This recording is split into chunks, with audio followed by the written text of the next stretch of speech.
Hey people, Mike Martins here with the Mike Martins channel, bringing you another very exciting action-packed video. So what are we talking about today? Well, we're talking about the dangers of credit card usage, the dangers of having a blended rate, the dangers of racking up debt on credit cards, unsecured debt basically. And this has become a major problem across English-speaking countries where they've created this alleviance of buy now, pay later. And I've been very against credit cards over the years. And now with interest rates going up, people are having a really tough time placing food on the table. And credit cards are a trap. Let's take a look at what's happening. So Counterfeit News Network here, CNN Business, is reporting that more Americans are relying on credit cards that could be very costly. Now, interest rates on credit cards are so high these days that consumers with a $5,000 credit card balance could pay an extra $1,000 in interest over the course of a year, according to Consumer Financial Protection Bureau. So it's an extra $1,000 per year, and it depends how long you carry that balance of $5,000, right? The Fed had been aggressively raising interest rates this year in a bid to get inflation under control. So we've been talking about that too, that they need to curb inflation by raising interest rates going back 7-8 years. We've been talking about this. And it has signaled that it's not nearly done. At the same time, the CFPB notes some families are relying more on credit cards to keep up with the high cost of living. So basically they're addressing here in the coming months, even more people may turn to their credit cards as increasing prices for necessities like groceries and gas upend their budgets. The consumer watchdog agency wrote in a blog post on Friday, but this borrowing comes at a cost. With today's interest rates, a person with a $5,000 credit card balance could pay an additional $1,000 in interest over the course of a year. Now, you got to remember carrying that balance, the compound interest, the revolving interest, and what's happening with that. You got to be very careful carrying these kind of balances. More than 175 million Americans have at least one credit card, and about half of active accounts carry a balance, according to the CFPB.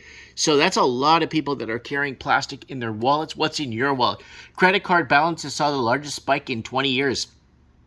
Get ahead of debt. That's a good way to put it. Get ahead of your debt, and that was posted yesterday. So credit card balance increased by $46 billion in the second quarter of 2022. Months of high prices push households to charge expenses on credit cards, increasing the national balance by $46 billion in the second quarter of 2022. And compared to last year's, there's been a 13% increase according to the Federal Reserve Bank of New York's Center for Microeconomic Data.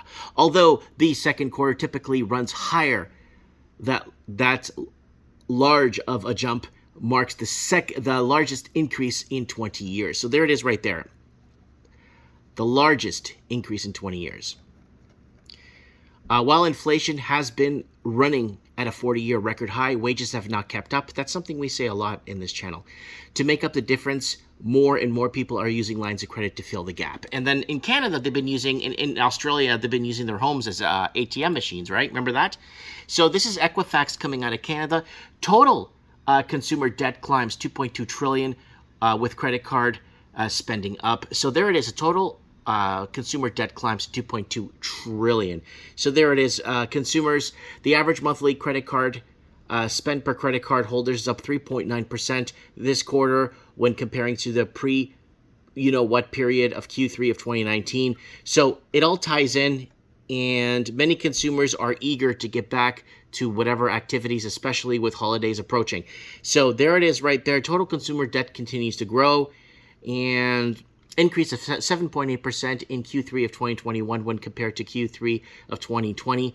On an individual basis, the average consumer debt, excluding mortgages, is now $20,739, a drop of 1.79% compared to Q3 of 2020. So there it is right there, people. This is a lot of debt load. So what have we been talking about on the channel? It's a trap. Here it is. It's a trap. With credit cards, what credit cards really cost you, multiple credit cards, a blended rate credit card nightmare. So there it is. Bank of Nova Scotia, Toronto, Dominion Bank, Royal Bank of Canada, National Bank. So that's from 2 years before that. You know what? It's a trap. What credit cards really cost you. And I've been warning about this for a while. Massive defaults ahead. Middle class in trouble. Credit card defaults. White collar job cuts 2 years ago before the you know what. Right? People buying food on credit cards. Credit card alarm gets louder. Defaults at new record 3 years ago.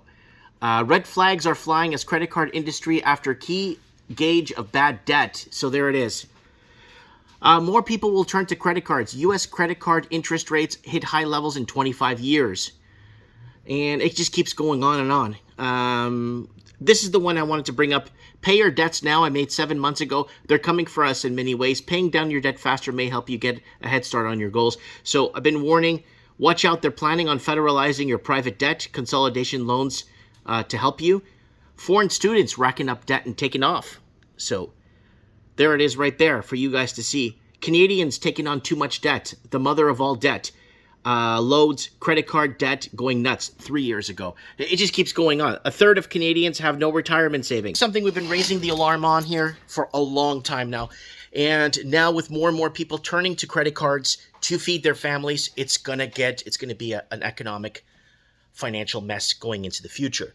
And with Canadians, they had it good with, the equity in their home going up and using their homes as ATM machines, something we talked about here for years now, to feed their families. And now that ride is over as you're starting to see housing markets make a sharp correction here in parts of Canada. Let me know what you guys think in the comments below. I'll look forward to reading them. Mike Martins here. I have spoken.